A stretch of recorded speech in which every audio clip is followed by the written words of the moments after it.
Bem-vindo ao Madureira Cast, o podcast da nação Madureira. Aqui você encontra histórias inspiradoras, mensagens de fé e a palavra de Deus que transforma vidas. Conecte-se conosco e faça parte dessa jornada espiritual. Este é um podcast da Adebras Piracicaba, sob a direção do pastor presidente Dilmo dos Santos. Madureira Cast, unindo corações na fé. A paz do Senhor Jesus, meus amados e queridos irmãos, está começando mais um episódio do nosso Madureira Cast, o podcast do nosso campo de trabalho, Ministério de Madureira, campo de Piracicaba, sobre a presidência do nosso pastor, nosso querido pastor Dilmo dos Santos. Um abraço, aproveitando o ensejo ao nosso pastor. Coraçãozinho para o nosso pastor. Coraçãozinho, coreano.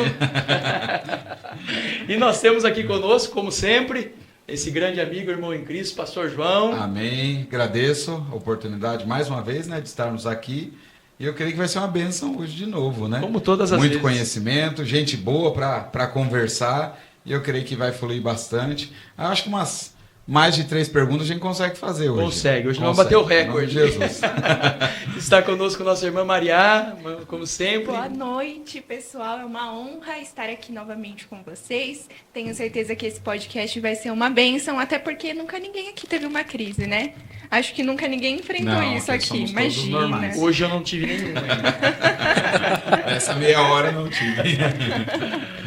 E já adiantando, pegando o gancho da nossa irmã Maria, hoje nós estamos com uma temática maravilhosa, Então nós vamos falar um pouquinho sobre como a fé pode ser a nossa maior aliada, para vencer a ansiedade. E para falar desse tema, nada melhor, ou ninguém melhor dizendo, do que esse amigo, esse irmão em Cristo, homem de Deus, Está conosco aqui nosso irmão Edinaldo Basto, pai do Dudu.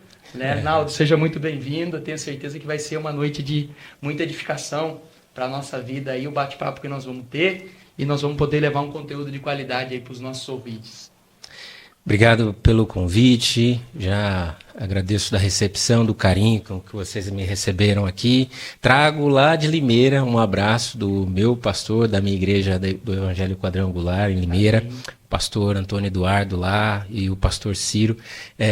Estendo aqui meu abraço também para toda a comunidade madureira e a Quadrangular aqui de Piracicaba, e na figura do pastor Dilmo também, representado, acho que bem representado aqui por vocês. Amém. Amém.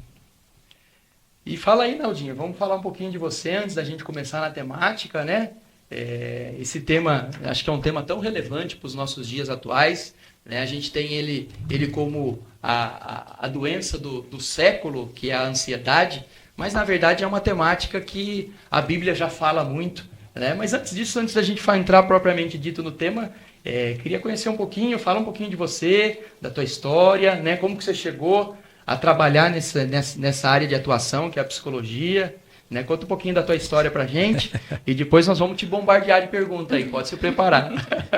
Vim munido aqui, e espero abençoar cada ouvinte que estará aqui conectado com a gente, que vai assistir os recortes, que vai assistir na íntegra esse nosso bate-papo.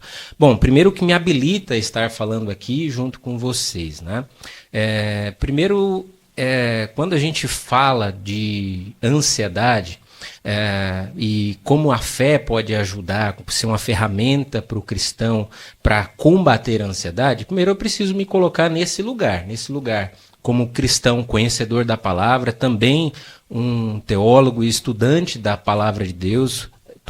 Posso dizer que até hoje, acho que a gente nunca se forma, mas sim, tem uma outra formação não só em teologia, mas em psicologia, e atuo há 3 anos como um psicólogo clínico e já formado há um pouco mais aí de 7 anos e atuo com pessoas, trabalho com comportamento humano há 20 anos de forma voluntária nas comunidades que eu tenho participado, E o que me habilita, então, a estar falando com vocês sobre esse tema é que eu também sou um ser humano, cheio de ansiedade, estresse. Agora, qual é o nível dessa ansiedade? A gente primeiro precisa fazer uma cisão entre aquilo que é disfuncional, ou seja, aquilo que é prejudicial, daquilo que é uma ansiedade, um estresse saudável. E aqui eu quero introduzir um conceito para a gente começar a falar de ansiedade. Eu gosto de pensar que ansiedade ela é diferente de uma expectativa. Eu gosto de pensar um pouco aqui no significado das palavras. E quando eu penso numa expectativa, eu atribuo, ainda que seja uma expectativa de futuro, olha só, perceba essa palavra que eu falei, expectativa de futuro. A expectativa de futuro, ela aponta para algo que ainda não aconteceu, certo? Certo. Nossa, parece óbvio isso, Naldo. Me explica melhor isso, tá? Diferente da ansiedade, a expectativa ela tem uma conotação boa. Como se eu pegasse aqui uma moeda que tem uma cara e uma coroa. Então, de um lado, se eu tenho ansiedade, qual é a coroa da ansiedade? O que tem por trás dela? Eu tenho que pensar que ansiedade e expectativa são coisas muito parecidas, as duas apontam para o futuro. Mas uma ansiedade, ela traz junto consigo um temor, um receio, uma angústia em relação ao futuro. A expectativa, diferente da ansiedade, ela cria um desejo de que quando eu viro essa moeda, o que eu tenho do outro lado não é o medo que a ansiedade traz. Não é esse parente próximo, né, dela. A expectativa me traz uma euforia, me traz uma certa alegria do que vai acontecer. As duas, então, apontam para o futuro, correto? No entanto, o problema é quem ela traz junto consigo. Então, ser ansioso ou estar ansioso tem uma diferença. Eu posso estar com expectativas de coisa boa, eu posso estar com um receio de que algo ruim aconteça, e isso vai ser tratado no campo da psicologia então, como ansiedade. A gente pode classificar assim de forma simples. A ansiedade existe a boa e a ruim. Eu posso classificar sem dúvida dessa forma. E olha que interessante o que você traz. A gente, como eu falo, a gente como psicólogo, né? Quando recebe uma pessoa dentro do consultório clínico, essa pessoa ela já chega quase que com autodiagnóstico, né? Olha, eu sou ansioso. Eu sou ansioso que eu vi no Google, eu tenho todos os sintomas. E quem nunca, né? Atire a primeira pedra, né? E a diferença está entre ansiedade e o transtorno de ansiedade. A gente precisa pensar que uma pessoa pode criar uma expectativa, uma ansiedade, com algo que ela vai receber, com uma promoção na empresa, um aumento de salário. Ela está apreensiva com um parente que está adoecido no hospital, ela pode estar num momento onde alguém prometeu algo para ela e ela está com muita expectativa ou ansiedade que isso aconteça.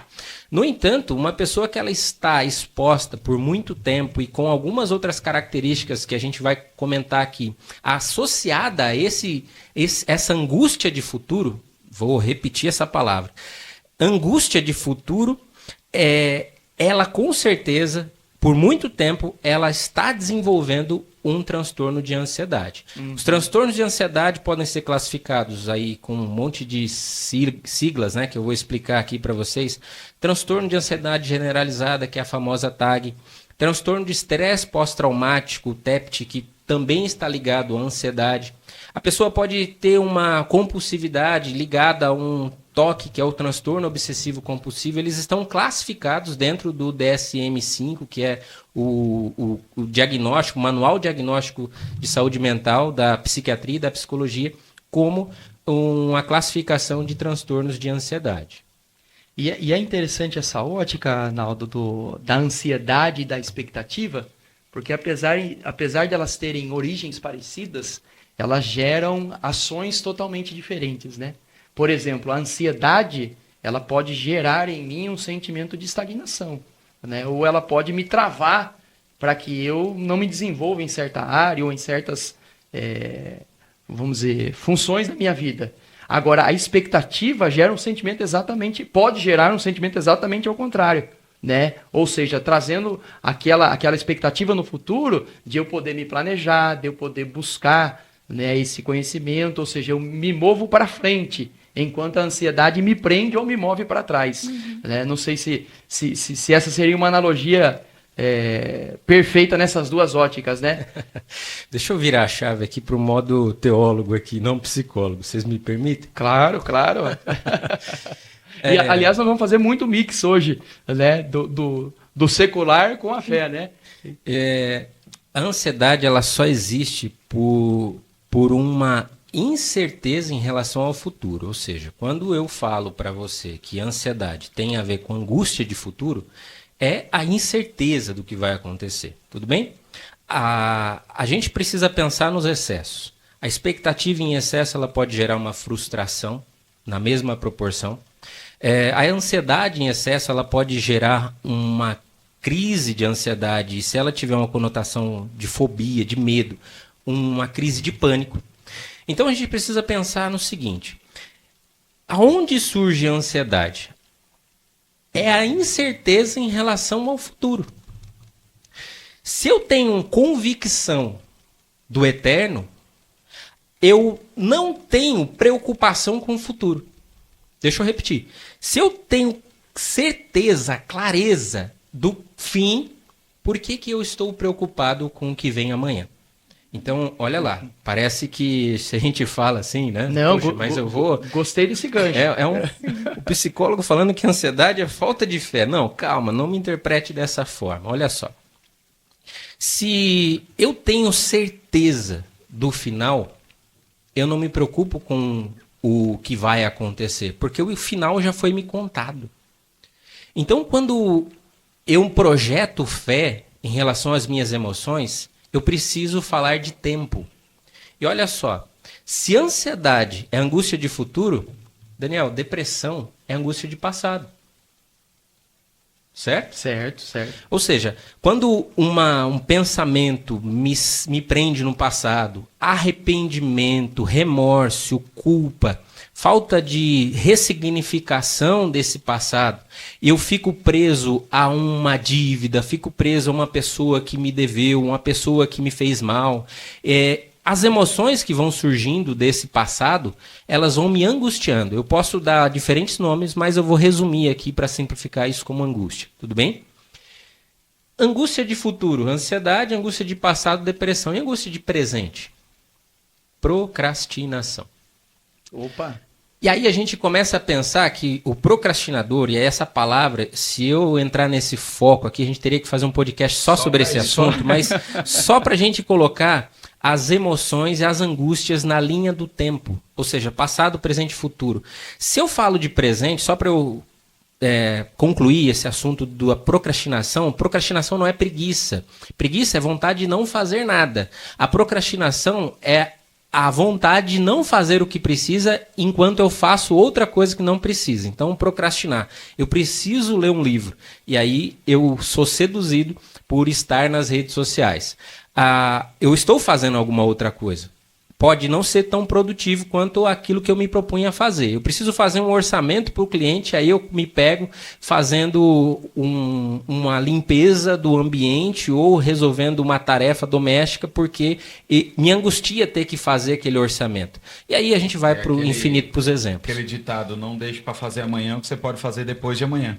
Isso é procrastinação na veia. Boa definição. Top.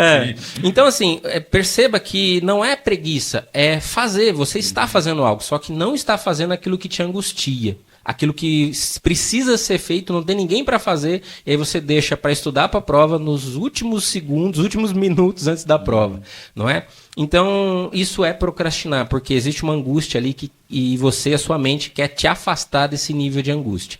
Então, voltando para a ansiedade, angústia de futuro, a ansiedade ela precisa ser compreendida na linha do tempo. Na estatística, quantos por cento acontece aquilo que a gente pensa que vai acontecer? Qual é a chance? A chance é mínima. Eu posso dizer para você que no Brasil, primeiro, para eu falar de estatística, eu primeiro preciso entender o que cenário cultural que a gente vive. O Brasil, segundo a OMS, dados antes da pandemia, e aí eu estou falando isso porque é menos agravado. Depois da pandemia, imagina a potencialidade disso. O Brasil é classificado pela OMS como o país mais ansioso do mundo. Verdade. Todos os países catalogados na ONU, na OMS, o Brasil é classificado como o povo, a população, a cultura mais ansiosa do mundo e o quinto mais depressivo. Ou seja, se eu estou falando de angústia de futuro e de passado, vocês conseguem entender o tamanho dessa angústia. Então, quando a gente pensa em o que leva o Brasil, nós como população, a ser essas pessoas... Qual é o gatilho, né, de uma nação ser uma nação ansiosa? E aí a gente fica, assim, eu não sei se isso espanta vocês, né, quando ouve isso, mas o que torna a gente... Por exemplo, tem uma cultura americana que é extremamente consumista. E nem os americanos nessa cultura se colocam nessa condição de saúde mental. Ou uma cultura asiática, por exemplo, japonesa, até coreana, que é uma cultura que tem um índice de suicídio muito maior, que normalmente se associa com a depressão ou com a ansiedade, né? Então, como o Brasil é um país que é um país latino, né, que tem a conotação de ser um país alegre, um país receptivo, tem um número tão alarmante. É um dado realmente assustador, né? Deixa eu mudar a palavra ansiedade aqui para simplificar para os nossos ouvintes. Se eu fosse dar um novo nome, ou ressignificar o que é ansiedade, e aí eu faço isso de conta própria, eu não estou fazendo isso com nenhum professor ou nenhum especialista. Arnaldo. Eu ressignificaria a ansiedade como desejo de realização. Presta atenção nessa palavra. Desejo de realização. E aí eu começaria a sair na rua, perguntando agora, aqui nas ruas de Piracicaba, Limeira ou qualquer cidade grande como São Paulo, qual é o desejo dessa pessoa de realização? Né? E aí a gente começaria a fazer as listas. Bom, meu desejo de realização como o sonho de todo brasileiro, é ter uma casa própria, depois um bom carro, e depois. A gente começaria a aumentar essas listas. E aí você entra num dos motivos. Bom, desigualdade social. O Brasil é um dos países que a amplitude dessa diferença é muito grande. A gente entraria... nenhuma das condições que a gente pode chamar, que é o acesso ao tratamento medicamentoso que trata o sintoma e não a causa. Então, se eu estou ansioso e eu tomo um ansiolítico ou algo que pode, ou um outro anestésico, como alguma droga ou álcool que pode me anestesiar, pelo menos temporariamente, aquele sentimento, ou vou voltar na palavra, aquela angústia, eu anestesio o sintoma e continuo seguindo em frente. E aí eu vou para um terceiro ponto, que é o principal, que isso é responsabilidade minha combater, o tabu. Porque quando você está num ambiente onde você sabe que dentro desse ambiente, a cada 5 pessoas, um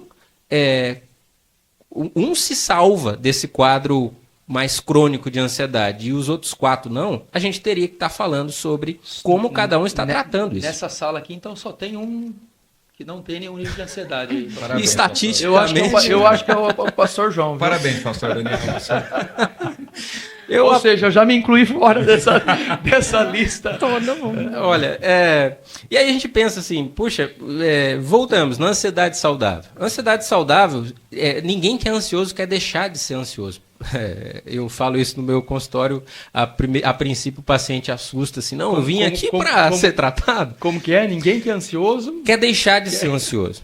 Ela quer deixar de sofrer com os efeitos colaterais da ansiedade. Mas pensa, se a ansiedade é desejo de realização, quem em sã consciência fala assim, não, eu agora a partir de hoje eu não quero realizar mais nada na minha vida. Pode enterrar, ou pode... Tá com depressão. Aí a gente vai para outra. O que você está falando é que até certo ponto ou nível, a ansiedade ela é saudável.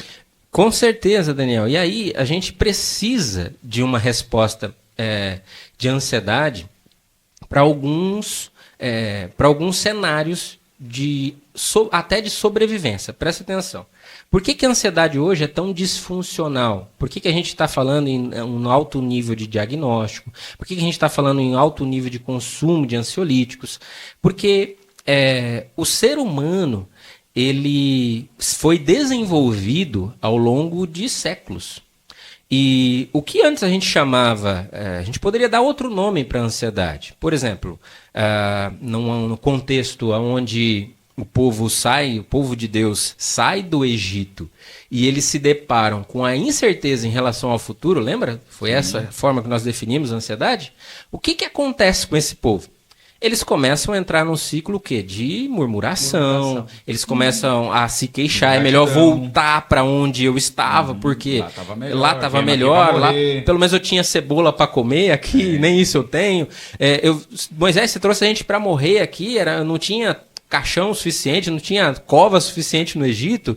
Porque essas eram reações frente a um sentimento de ansiedade. Isso a gente poderia chamar de ansiedade, reações ansiógenas. Ou seja, você tem a ausência da fé, da convicção do eterno. Presta atenção. A gente não tem clareza do eterno, não temos a clareza do que vai acontecer no fim, então a gente tem medo do futuro. Mas se a gente pegar o povo do Egito, foi o povo que mais viu milagre. E é o que o pastor Alexandre sempre comentava muito isso. Milagre não converte ninguém a Deus. Porque o povo viu sapato crescendo no pé, coluna de fogo, nuvem protegendo, comida descendo do céu. E ainda eles se rebelavam, reclamavam, murmuravam, quiseram matar Moisés na pedrada. Tudo isso por causa de quê? Mas é o que o próprio pastor falou, né? Quando a gente tem certeza do que vai acontecer lá na frente, a gente tem certeza do fim, não tem motivo para a gente ficar ansioso. Claro que na prática é muito difícil, principalmente no nosso cotidiano, na vida corrida que o brasileiro leva, né? Enfim, mas é o que o próprio pastor disse. Se a gente tem certeza do nosso futuro, a gente tem certeza do que Deus nos preparou, a gente consegue viver mais na paz que excede todo entendimento. Pensa né? num ser humano que é nós. É bem isso. Mas Vamos para a prática? Eu quero pegar o gancho da Maria. Deus, quando ele fala com José, ele fala do caminho ou ele fala do fim? Quando ele fala do fim. Ele viu o final. Ele viu o final. Ele viu. Se ele fala do caminho, ele não ia. Ele viu o sol, que representava o pai, ele viu a mãe, que representava a lua, e os irmãos, as estrelas. E ele naquela visão, aqueles astros, né, na visão, se curvavam a ele. Soou extremamente arrogante, mas a visão foi dada. Falou, ó, isso vai acontecer. E quando Deus vai falar com Moisés, Moisés dá uma série de desculpas. Não, senhor, eu não sou eu sou pesado de língua. Minha fala não é uma fala convincente. Porque ele foge por todas as saídas que ele tinha. E Deus o encurrala e fala, Moisés, você é o meu libertador.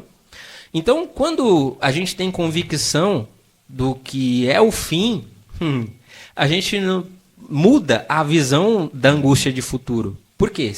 Você, por uma palavra, você vira com convicção e fala, se ele falou, vai acontecer. Então, quem tem a certeza do eterno, não tem angústia de futuro. Aí, eu preciso voltar para o Novo Testamento.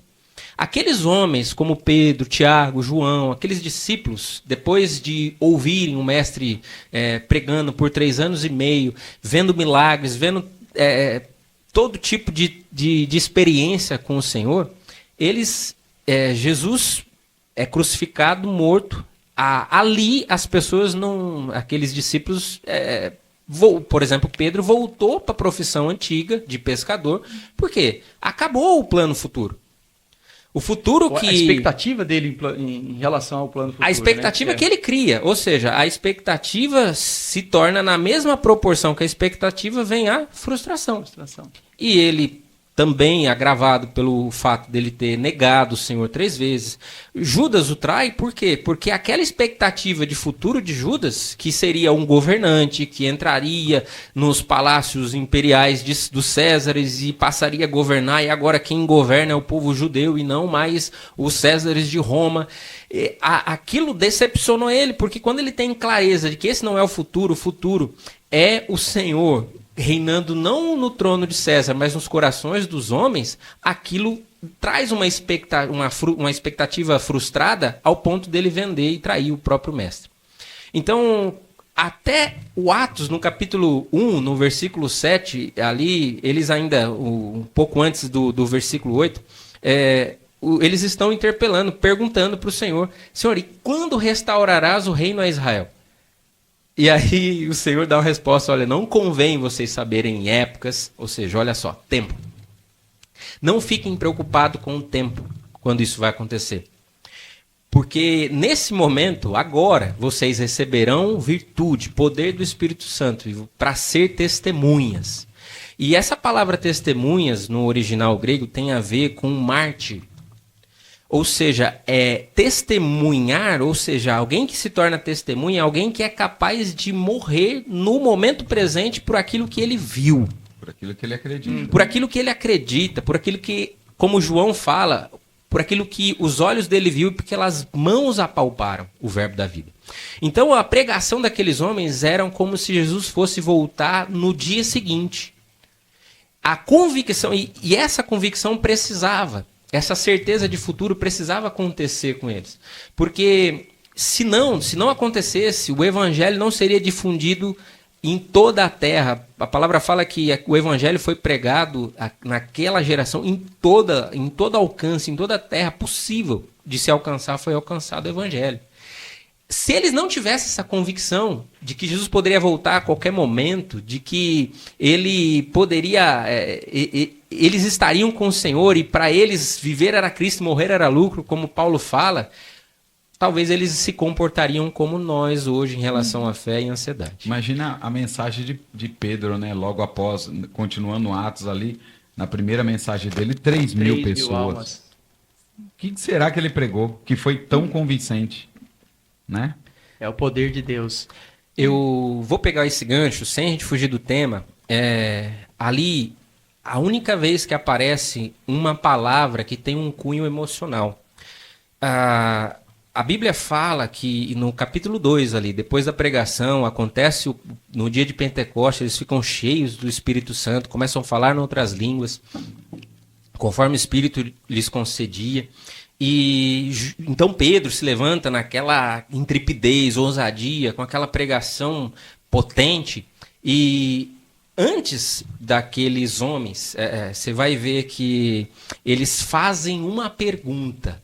E essa pergunta, ela é muito interessante, porque quando Pedro prega com tamanha convicção, não é ele que fala o que as pessoas têm que fazer. Elas perguntam, e agora, o que a gente faz? E você vai ver uma palavra que só aparece ali, na Bíblia inteira, que é compungir-se.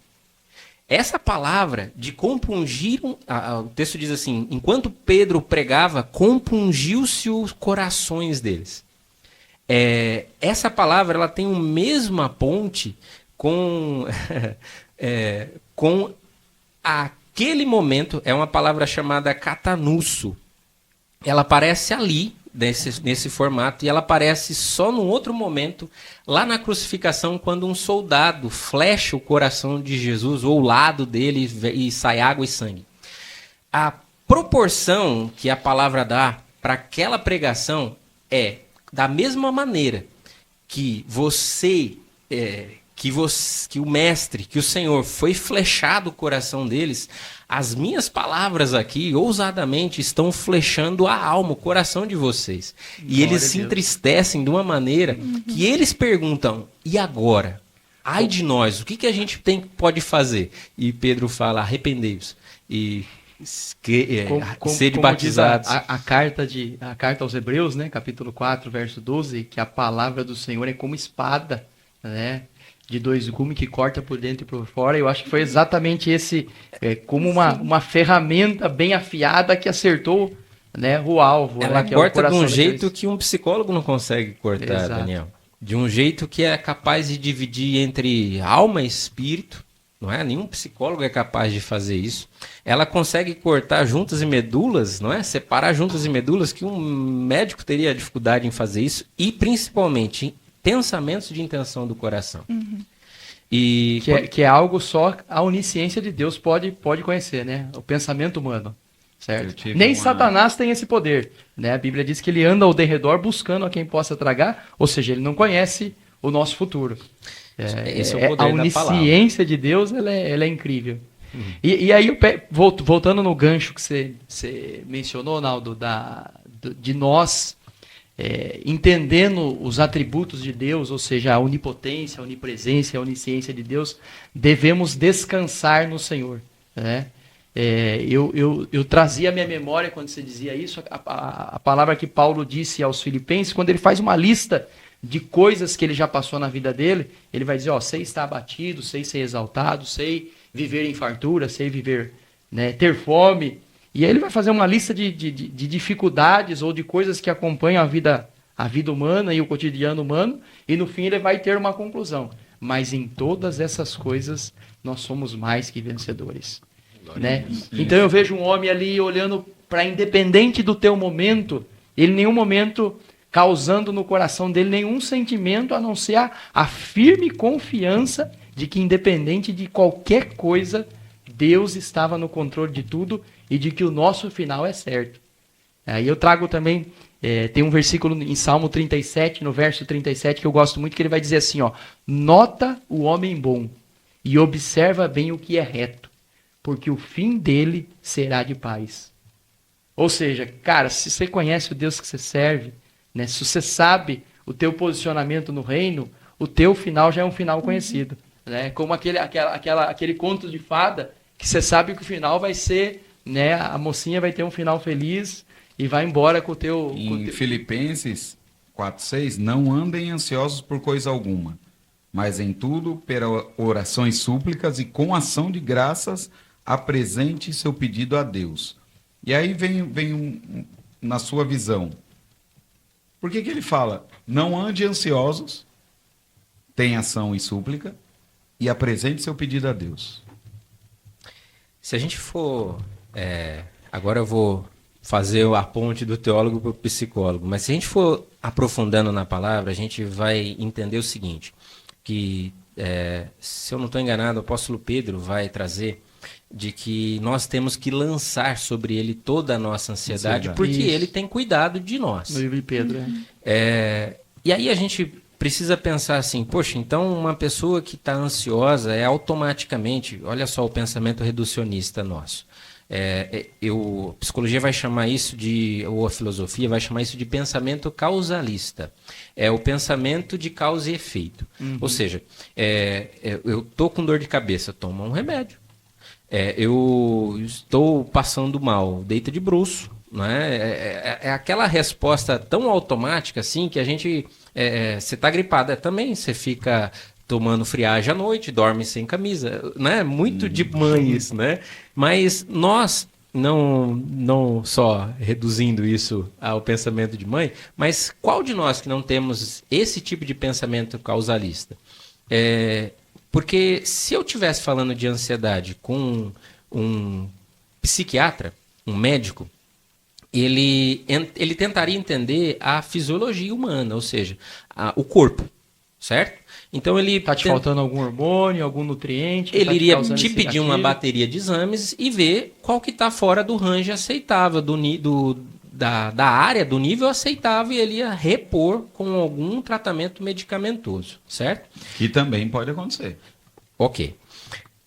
Se eu estivesse falando com um psicólogo, ele iria tentar procurar, assim, no conhecimento singular dele, ele iria responder, buscar entender sobre os gatilhos, os causadores, o que está tornando aquele coração ansioso. E se eu, sendo reducionista aqui, tá? Não estou falando um atendimento ideal, estou falando num pensamento muito fechado aqui. Se estivesse falando com um pastor, pastor, estou com ansiedade, qual a tendência dele? Falou, filho, você precisa orar mais e ler a Bíblia. Você precisa ler a Ele Bíblia. partir pro lado É espiritual. falta de fé. Mas todos os três tentou fazer o quê? Tentou dar uma causa para aquele efeito, para aquele sintoma, dentro da área de conhecimento de cada um. O pastor dentro do conhecimento espiritual, o psicólogo dentro do conhecimento almático, do sentido de psique, que é o sentido original, o original grego para a palavra alma, e o médico no sentido fisiológico, no sentido somático da coisa. E aí a gente erraria numa coisa, que o ser humano ele não é esse ser partido, ele é um ser tricotômico, que ele compõe de espírito, alma e corpo. Então, se eu procuro um especialista, e aqui eu estou falando, por que eu não vim aqui falar só como um psicólogo, né? Eu quero falar aqui como um servo de Deus, como um irmão em Cristo para cada um dos nossos ouvintes, é que nós não estamos falando aqui que uma crise, um estado, um transtorno de ansiedade é falta de fé.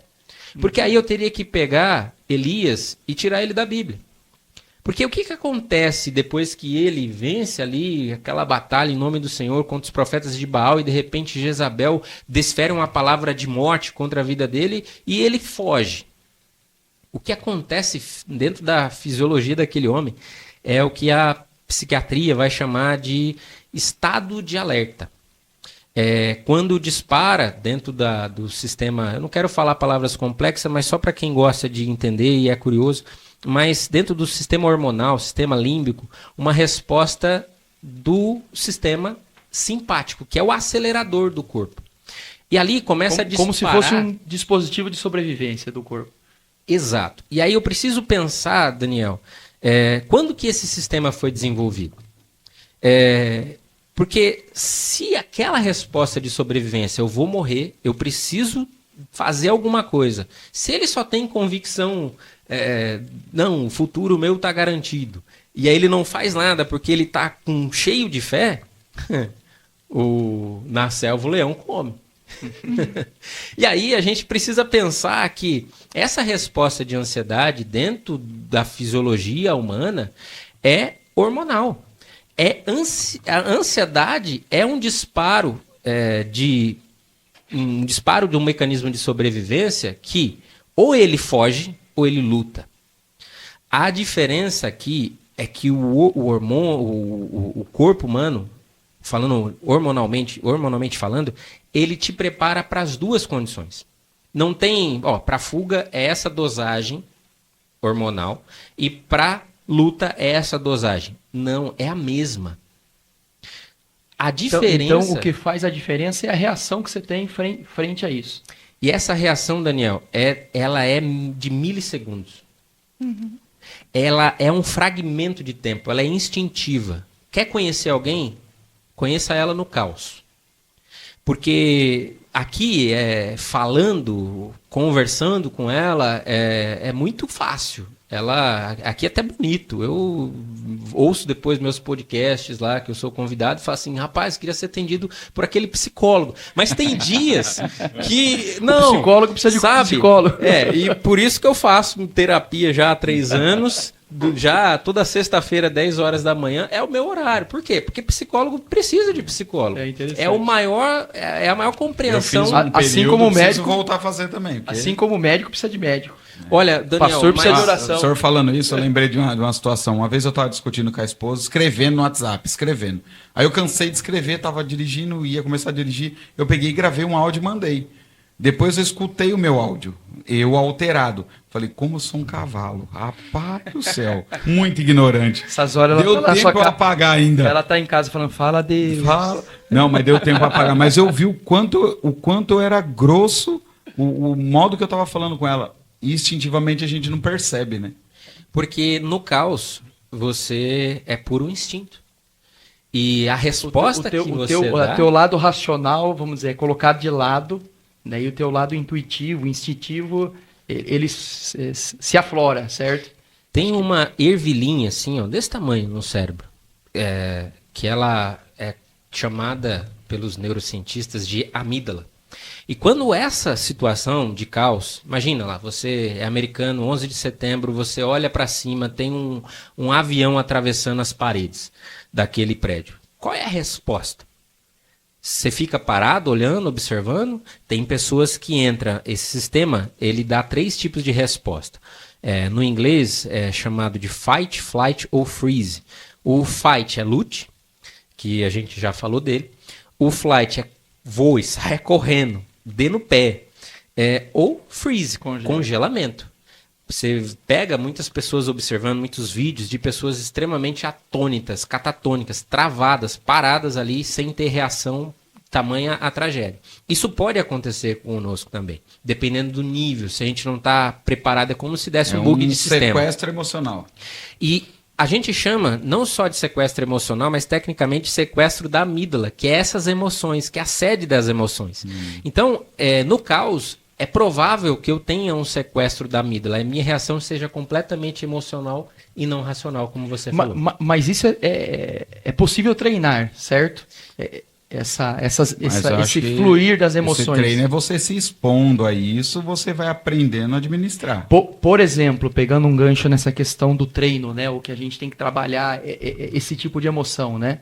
Se você conversar com a grande maioria dos pregadores, você vai ver que um dia ele já teve medo de pregar, né? Mas que ele, de certa forma, trabalhou aquilo. Hoje, em algum momento, ele venceu aquela dificuldade de se expressar, de se expor, e ele se tornou um bom orador, né, com uma boa homilética. Então, a pergunta é, esse sentimento de ansiedade, é possível também treiná-lo e torná-lo, ao invés de uma coisa que te congele, te faça voar ou retroceder, e te impulsione para frente? Vamos pensar lá no passado, olha só.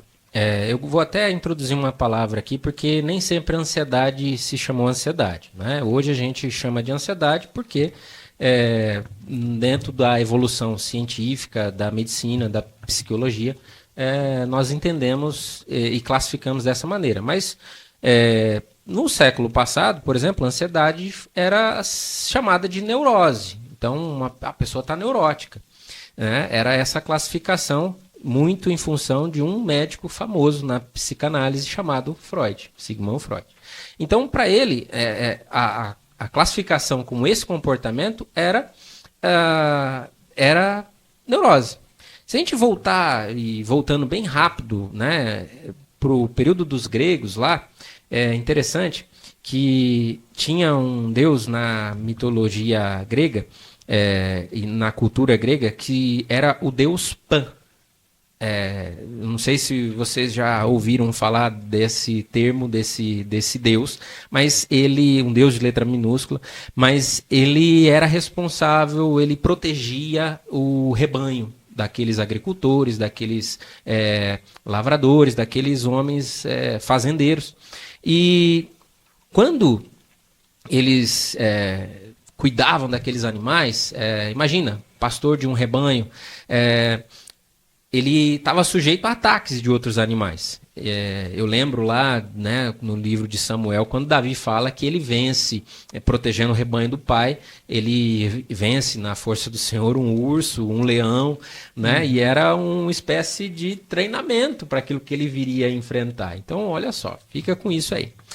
No período do Império Grego, e é onde a gente tem mais registros, e por isso que eu estou falando desse cenário, as pessoas tinham um sentimento diante do... Imagina, você é pastor de um rebanho à noite, sem iluminação, se ouve um uivo, se ouve um barulho, e as pessoas associavam isso que era o deus Pan, que estava ali para talvez fazer algum mal para aquela pessoa ou para aquele rebanho. Tudo bem até aqui? Então vamos lá. Em nome daquele comportamento e daquela divindade, as pessoas entravam quando isso acontecia, um gatilho, ou seja, um disparo desse sistema de luta ou fuga, e agora o que eu faço? A pessoa tinha medo, uma reação potencializada pela ansiedade. E aí ela entrava no estado de pânico. A palavra pânico tinha uma associação direta, era uma reação ao medo do deus Pan. Olha que interessante. Então, vamos voltar aqui agora. Então, naquela visão, olha só, as pessoas falam assim, eu estou em pânico, ou seja, aquela figura, né, aquela divindade estava causando esse sentimento naquele coração, naquela pessoa ali. Então, imagina se aquela pessoa... Vamos voltar e pensar que Davi era um daqueles pastores e lavradores, né? Imagina se ele tivesse essa crença diante de um animal feroz que vai ali, um lobo, ou um urso, ou um leão que vai atacar o rebanho do pai. Qual era a resposta dele? Era de fuga, sai, que eu não sou pastor de ovelha coisa nenhuma, eu sou aqui algum sobrevivente, um mero sobrevivente. Mas ele, por convicção, talvez, do que ele já tinha sido chamado, porque ele já tinha sido ungido rei, ele falou assim, não tem como eu perder a batalha para esse urso, para esse rei. E não por um medo de futuro, mas por uma convicção do eterno, ele fala assim, é agora que esse urso se deu ruim, rapaz. Então, é interessante quando a gente pensa... Mexeu, né, com alguém que tem um Deus grande. Que num nível de fé que a gente encara, é possível que a minha mente seja treinada para suportar desafios maiores. Num Davi, nunca tem um Golias pela primeira vez. Num Davi, nunca tem um leão pela primeira vez. Num Davi, nunca tem um urso pela primeira vez. As provas que nós passamos, e pensa num Deus que ama provas. Por quê? Porque para você ter consciência se você está aprovado, você precisa passar por onde? Pela prova. A diferença é que o professor ele não fala na prova. Ele fala na aula. E na prova ele se cala. Porque aí é com você, meu amigo. É com você, minha amiga. Se aprendeu mesmo. Você realmente... Ele sabe.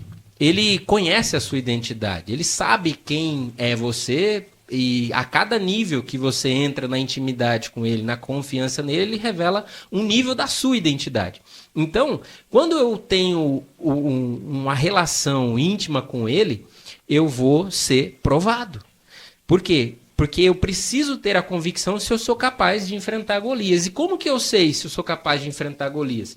Eu preciso enfrentar o urso e o leão. Eu preciso passar pela prova. Então, a ansiedade, a angústia, ela é treinada. E quando é o nível da primeira angústia? Quando eu comecei a sentir angústia pela primeira vez? Quando eu nasci. Nascer é angustiante. Porque eu estou no conforto, olha só, vamos chamar isso de zona de conforto? Útero materno, eu tenho acolhimento, eu tenho o barulho, é um barulho de mar, né? É um barulho onde eu estou ali na água, eu não ouço o grito, eu não ouço o socorro, o pânico. Eu tenho um ambiente que a luz não me incomoda, eu tenho um ambiente onde não falta alimento, eu não tenho problema para dormir. Então, quando eu tudo é favorável. Eu nasço, né? Estou ali no nascimento, eu começo, então, o meu primeiro processo de angústia. E aquele sopro de vida já é um sopro angustiante, não é? Eu preciso puxar ar para os meus pulmões, então, nascer é angustiante. Então, eu vou precisar lidar com as angústias, seja de passado, de presente ou de futuro, ao longo da minha vida. Com isso dá pra gente entender, a gente até como pastor, a gente conversa com muitas pessoas, né? E tem pessoas que vêm com problemas que às vezes são bem simples de resolver. Mas para ela é um negócio gigantesco, né? Mas é exatamente por isso, né? Porque a gente já passou por aquilo, você já passou por aquilo, já foi venceu aquela luta, naquela área. Você sabe que vai conseguir passar, porque vai passar. E a pessoa está desesperada e às vezes com 2, 3 palavras você consegue acalmar o coração da pessoa e dar uma visão dela do futuro, falando que aquilo vai passar, que aquilo vai melhorar. E para nós hoje as lutas são bem maiores. Tem gente que olha e fala assim, eu não sei como você aguenta. Mas é o processo, né? Sim. É o processo. Agora eu vou colocar vocês, vou inverter o jogo aqui e colocar vocês no lugar de entrevistado. Jesus sentiu ansiedade? Eita. Aí você quebrou tudo. Vamos acabar. Estamos encerrando o podcast. O que você acha, Maria? Vamos deixar. Eu acredito que sim. Quando ele foi enfrentar o Gólgota, ele falou, né? Pai, se possível, afaste de mim esse cálice. Então, é aquilo.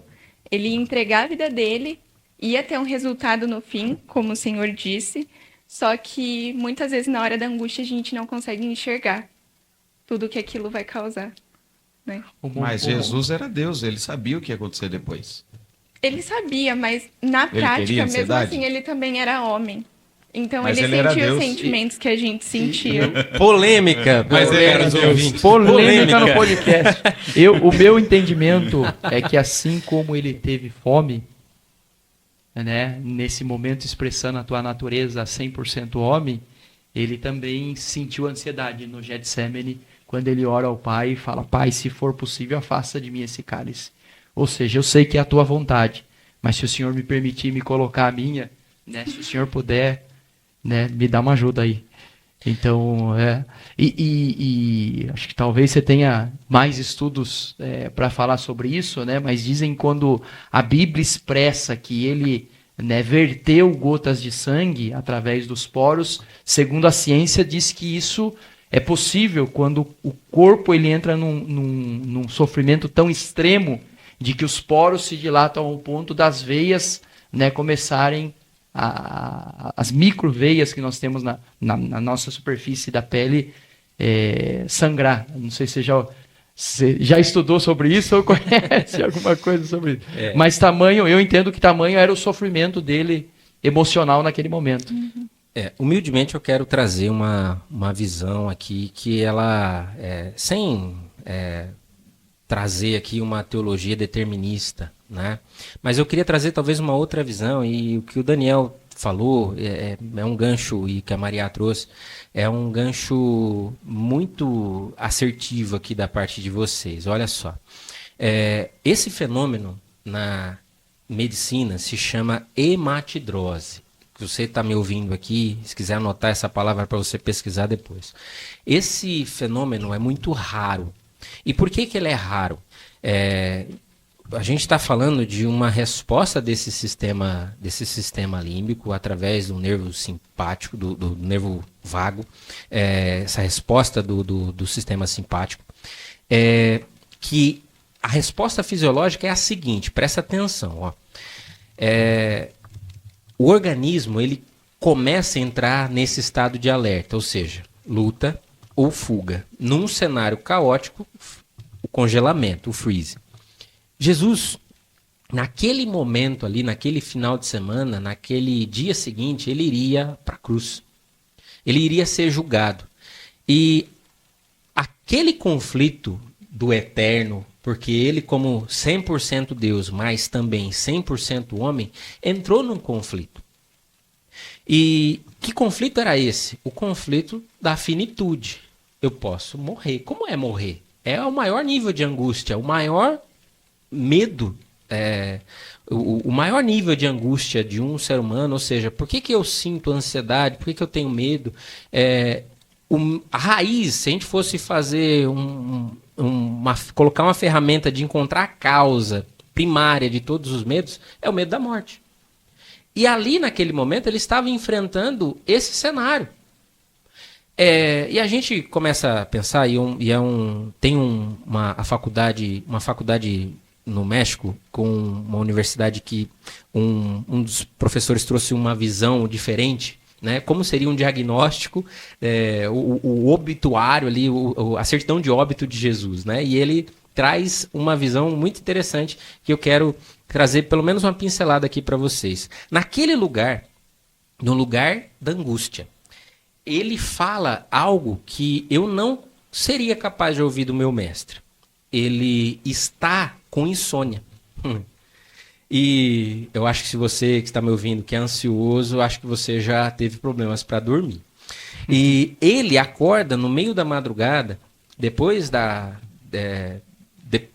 de estar com os discípulos ali, e a angústia, a taquicardia, a respiração ofegante, os pesadelos, porque esses todos são sintomas de quem está entrando nesse estado de luta ou fuga, nesse estado de alerta.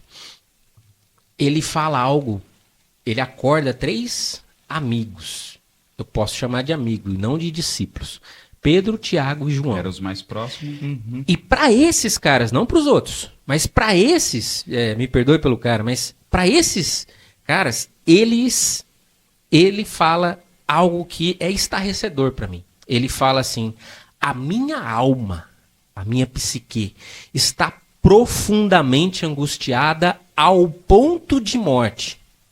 Aqui a gente poderia fazer conjecturas. Será que passava pensamentos suicidas? Qual eram os pensamentos de morte? Eu não quero entrar nisso. Eu quero deixar, porque isso a gente entraria no campo da imaginação. Mas no campo da reação emocional, Jesus, eu posso te garantir que o corpo dele tinha totais reações para fugir daquele lugar. Enquanto todos estavam dormindo, ele poderia... Pensamentos passavam naquela mente humana de que ele poderia fugir dali e nada daquilo precisasse acontecer. Isso é ansiedade, isso é estresse. E aí ele faz algo que é algo que a maioria dos brasileiros, que eu posso então lembrar daquela estatística que eu falei no começo, não faz. Que no momento de angústia, angústia da alma, angústia de morte, ele se coloca vulnerável. Ele não tenta ser maior do que os discípulos. Ele tenta se colocar num nível de amigo. Eu preciso de ajuda. Vocês não podem orar comigo? Amém. Ele pede ajuda. Isso é um princípio que é apontado lá em Tiago. Que nós precisamos confessar as nossas culpas uns aos outros para sermos curados. Então, a palavra até orienta, né? Rogue aos santos as vossas intercessões, né? Ou seja, peça ajuda. E aí eu tenho que criar um mito, o mito de que eu dou conta de tudo. E até na maior angústia do mestre, ele nos ensina. Ele nos ensina que o evangelho, o corpo de Cristo não funciona assim. Mas para quem eu vou falar? Para quem é íntimo. Para quem não vai quebrar a confiança, para quem eu posso ser vulnerável sem me trair. Ele não foi desabafar com todos os discípulos ou com Judas. Ele chamou os íntimos, quem suportava. Ou pelo menos era a melhor chance que ele tinha. E ele vai orar sim. Ele busca o Senhor. E esse é o Monte das Oliveiras, o lugar da prensa, né? Onde ele é prensado. E as reações não diminuem, só aumenta. E aqui eu quero dizer para você que a hematidrose é um fenômeno que de tamanho, o Daniel está certo na colocação, de tamanha pressão, é uma hiperventilação, ou seja, a respiração ali, o trabalho dos pulmões é ofegante, é uma respiração ofegante, é quase que uma crise.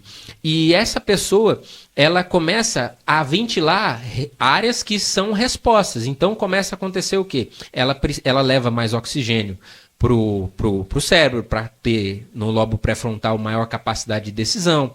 Ela leva uma oxigenação maior para áreas como, por exemplo, o intestino, bexiga. Por quê? Porque na fisiologia desse corpo humano, eu preciso ficar mais leve, porque eu não sei se eu vou precisar correr mais ou lutar mais e não dá. Eu não sinto fome, ou seja, as moléculas de gordura começam a ser transformadas em açúcar, insulina, para que eu tenha energia, ou seja, o estômago fecha, eu não sinto fome numa crise de ansiedade ou num quadro, num transtorno de ansiedade, e eu tenho um maior fortalecimento dos membros superiores e inferiores, que é justamente para essa resposta de luta ou fuga.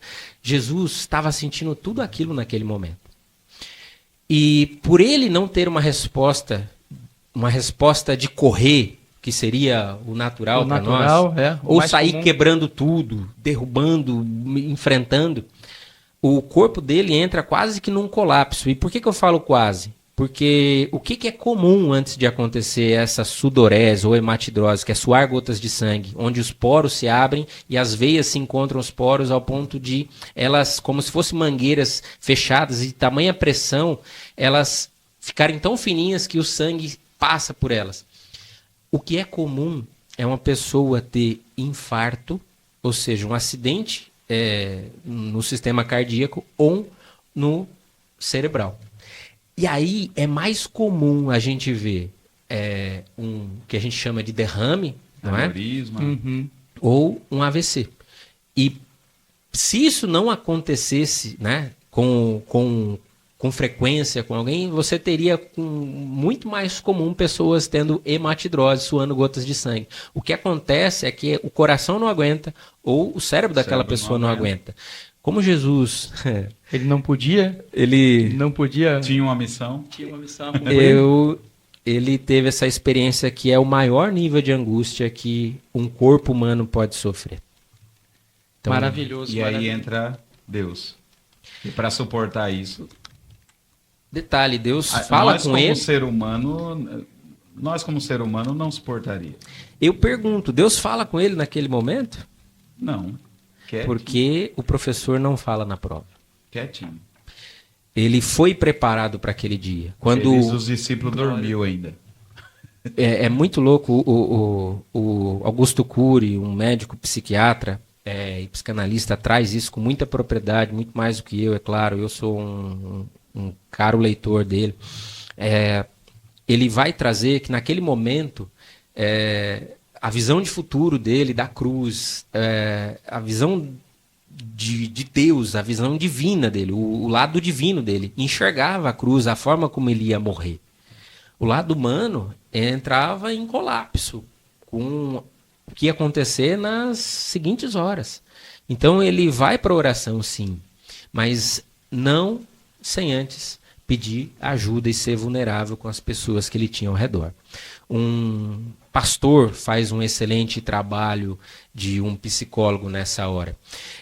Mas se esse pastor não tem a sensibilidade, né, emocional, ele talvez nunca passou por isso para ter propriedade para ensinar a ovelha naquele momento, ele provavelmente vai olhar só o lado espiritual. E ele vai errar categoricamente nisso, porque ele vai tratar isso como falta de fé. O que era muito comum no passado, né? A gente espiritualizava muito essa questão, né, do psique, né, da alma da pessoa, né, as doenças da alma. Né? Então era muito comum você ver uma pessoa que ela estava passando por um momento de depressão ou de ansiedade. E a primeira coisa que nós associávamos tá com um problema espiritual. Né? Tá sofrendo uma opressão maligna, alguma coisa do tipo. Muitos lugares ainda falam que é demônio. Exato. Ainda muitos lugares. Mas aí uma coisa que eu falo, já tive experiências assim, como pastor principalmente. O Espírito Santo faz você sentir algumas coisas. Por exemplo, você tem um sábado maravilhoso com a sua família. Você sai, você passeia, você tá tudo lindo, maravilhoso. Chega no domingo de manhã, você levanta um bagaço, uma aflição, uma angústia. Aí você passa o dia angustiado, você não sabe por quê. Tá tudo bem no trabalho, tá tudo bem na família, tá tudo bem. Quando chega no culto, aquele sentimento é para aquele culto.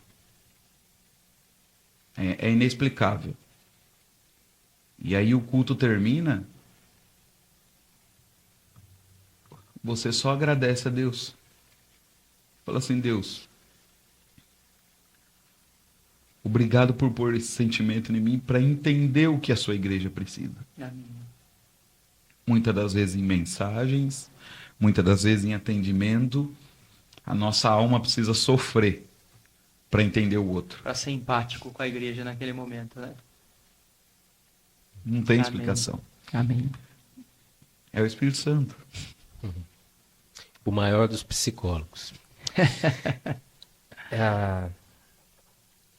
Eu acho que a gente pontuou algumas coisas importantes que eu queria ressaltar hoje, para a gente partir para a conclusão. Mas uma delas que eu acho que precisa ficar no coração dos ouvintes, daqueles que estão nos escutando, de que esse tipo de sentimento faz parte da natureza humana. Porque quando a gente passa, muitas das vezes, irmã Maria, esse tipo de momento de ansiedade, de depressão, de síndrome do pânico, ou qualquer outra doença na alma, a primeira coisa que passa no nosso coração, e eu posso falar isso como pastor de igreja, eu estou em falta com Deus. Eu não sou homem de Deus. Deus não tem um chamado na minha vida, senão não estava passando por isso. E quando você traz, Naldo, muito bem colocado, que o próprio Jesus passou por esse sentimento, ou que o próprio Elias, depois de ver fogo cair do céu, foi para uma caverna e pediu a morte, a única coisa que eu posso concluir é assim, isso faz parte da natureza humana. Isso não quer dizer que a gente é menos de Deus ou mais de Deus. E a segunda coisa que eu quero deixar como uma mensagem para todos nós peça ajuda. Peça ajuda para o teu pastor, procure um atendimento psicológico. Né? Isso não é vergonha, isso não quer dizer que você é menos espiritual por causa disso, pelo contrário, quer dizer que você é humano e você vai encontrar, né, num profissional, num pastor, num amigo de fé, o socorro nesse momento, né? E o terceiro, eu tiro de novo o ensinamento de Jesus no Getsemane, né? Jesus sabia o caminho para aliviar o sofrimento, e esse caminho era no Pai. Então ele quando ninguém mais sobra para ele, né? Quando a única coisa que sobra é um sofrimento extremo, ao ponto de suar gotas de sangue, ele sabia que no Pai ele encontraria socorro. E ele encontraria a convicção de volta de quem ele era no Pai, como filho, como alguém que estava cumprindo um propósito, que aquela luta, aquele sofrimento, aquela angústia, por mais intensa que ela fosse, ela seria passageira. Passageira, amém. Essa convicção que nós precisamos ter do eterno, não a certeza do futuro, presta atenção, a convicção de que ele é o alfa, a quem começou, e ele é o fim, quem vai acabar. Amém. Alguém que está me ouvindo fala assim, nossa, mas é muito reducionista isso. Eu posso dizer para você que sim. Se todos os meus pacientes tivessem essa convicção, eu não estaria atuando. Mas eu acho que, de certa forma, isso é fé. Confiar cegamente que, independente da situação, né, ou do momento adverso, ou do sentimento, Deus continua soberano e no controle. E aí a gente pensa assim, imagina, vou só trazer mais um elemento, quando Isaías, no capítulo 6, ele vê o Senhor. Imagina, o texto começa com a morte de um rei. Eu não sei se você consegue imaginar qual é a proporção da morte de um rei, porque a gente tem a noção só do um ano eleitoral como é esse, a mudança de um prefeito. Agora, o que é a morte de uma monarquia?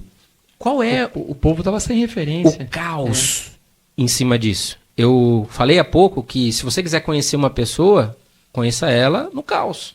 Qual é o caos que aquele país, aquele povo estava vivendo?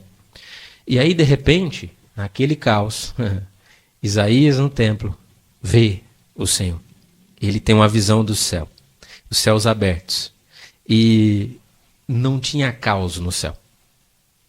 Tinha alguém no trono. O céu estava em paz. Porque por maior que seja o caos aqui na terra, os céus não entra em pânico, Deus não está em crise, se descabelando, pensando o que vai ser da economia, o que vai ser da minha saúde, o que vai ser do meu servo. Ele tem tudo no controle. Mas ainda como filho, Jesus nos ensina que na limitação humana, eu não sou independente. As pessoas confundem a liberdade com autonomia. As pessoas confundem a liberdade com o lugar onde eu posso ser completamente independente e não precisar. E aí eu não preciso da comunidade, eu não preciso do ambiente, eu não preciso das pessoas. E ele colocou esse tesouro escondido, porque você carrega aquilo que falta em mim. A parte que falta em mim está em você. E a probabilidade que eu saiba disso é muito pequena. E aí, se eu não sei disso, se eu me encho de uma sabedoria que é terrena e que é humana, eu me considero autossuficiente. Eu não preciso do corpo. Eu não preciso de você. Principalmente, aqui eu já caminhando para o encerramento, eu deixo um recado aqui. Olha como que os consultórios psicológicos funcionavam na Idade Média. Verdadeiros confessionários eram gabinetes, os gabinetes pastorais da época eram confessionários. Os consultórios psicológicos daquela época eram confessionários. E qual que era a premissa? Tudo que você falar aqui vai ficar aqui. A orientação talvez nem era a melhor possível. Não é? Era quase que um ritual, talvez eu entendo que muitos chamados tinham uma orientação ali melhor, mas a pessoa tinha no mínimo a possibilidade de desabafar, ser ouvida, sem julgamento e de forma confidente. Por que que muitas pessoas não pedem ajuda? Porque elas têm o medo de que a confidencialidade seja quebrada, haja uma quebra de confiança. Então ela carrega um abuso para o túmulo, ela carrega uma falta, um medo, uma fraqueza para a vida inteira, e aquilo vai adoecendo, porque a angústia faz isso. As pessoas que tiram a própria vida, eu quero aproveitar que estamos no Setembro Amarelo aqui, como uma mensagem de prevenção ao suicídio, elas não tiram a vida porque são fracas. Elas não tiram a vida porque a vida não é boa. Elas querem matar, não a vida, mas a angústia que está dentro delas. E ao ponto de a angústia ser tão grande, seja de passado, de futuro ou de presente, ser tão grande que elas decidem tirar a própria vida. Então, caro ouvinte, se você está me ouvindo aqui nessa situação, eu tenho uma mensagem para você. A sua vida importa. E existe um Deus que tem um chamado único, singular para você. E aonde é a sua maior dor, essa dor tem intimidade profunda com o seu propósito e a sua identidade nele. Então, se você ainda não entendeu isso, faça da sua dor a sua maior mensagem. Não é sobre você, mas é sobre a mensagem que você carrega. Essa mensagem que eu carrego me fez tomar decisões importantes para estar aqui hoje falando com você. Eu não poderia sair daqui sem te passar essa mensagem. A sua vida importa, mas se você achar nessa caverna aí, eu vou dar o grito que o Senhor deu para Elias: sai daí de dentro, seja a sua caverna o seu quarto, a cama do seu quarto, o seu edredom, eu não sei qual que é a sua caverna pessoal, mas sai desse lugar aí, porque o Senhor ele tem um propósito lindo para a sua vida.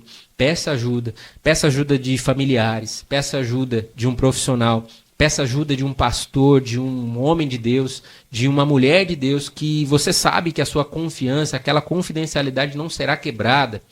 E eu tenho certeza que essa pessoa vai ajudar você a sair desse momento. Uau. Amém. Glória a Jesus. Nós cremos. Amém. Amém. Precisa terminar com o coração hoje, hein? Naldinho, sem palavras para agradecer, né? Esse bate-papo, esse ensinamento, essa reflexão. E eu tenho a certeza, né, que Deus tem um grande propósito nesse episódio, né? E nós vamos, assim como o pastor João disse, terminar com uma oração, né? Convidar a irmã Maria para levar nossas vidas a Deus, apresentar a Deus todos os ouvintes. Eu creio que Deus tem coisas extraordinárias em todo aquele que, né, desprendeu um pouco do teu tempo para ouvir, porque Deus tem propósito, né, na vida deles e através deles, através desse episódio, né? Então nós vamos levar a Deus uma oração de gratidão, diferente, né, talvez de outros episódios, né, mas hoje nós nos sentimos extremamente tocados por essa mensagem, por essa reflexão, e nós vamos orar a Deus agora, e eu creio que através dessa oração também Deus vai visitar aqueles que estiverem ouvindo. Amém. Em no nome de Jesus. Amém. Amém. Vamos orar então. Senhor, nós te agradecemos por esse episódio, nós te agradecemos por esse momento. Nós oramos agora para que a vida de cada ouvinte, para que cada pessoa, para que cada jovem, para que cada pastor que esteja assistindo esse podcast se sinta tocado, Pai.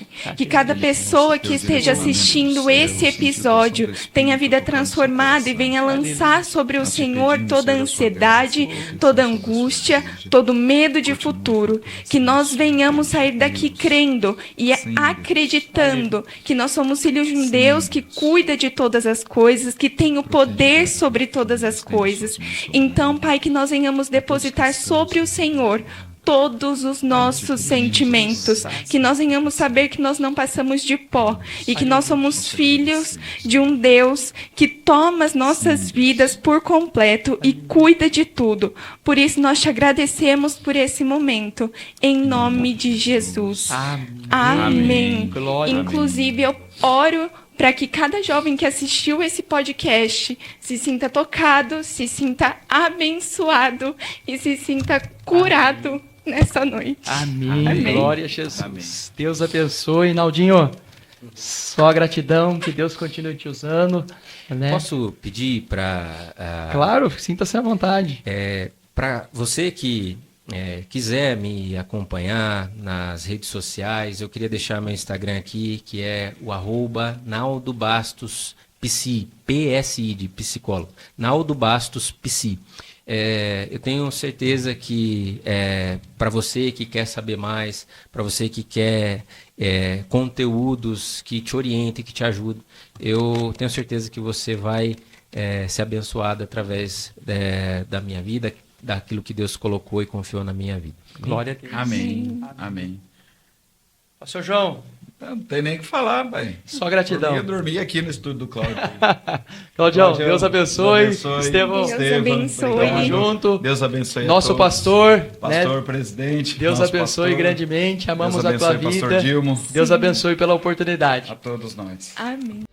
Encerramos mais um episódio do Madureira Cast, o podcast oficial da Adebras Piracicaba, sob a direção geral do pastor presidente Dilmo dos Santos. Agradecemos sua audiência e convidamos você a acompanhar nossos próximos episódios. Que Deus abençoe a todos.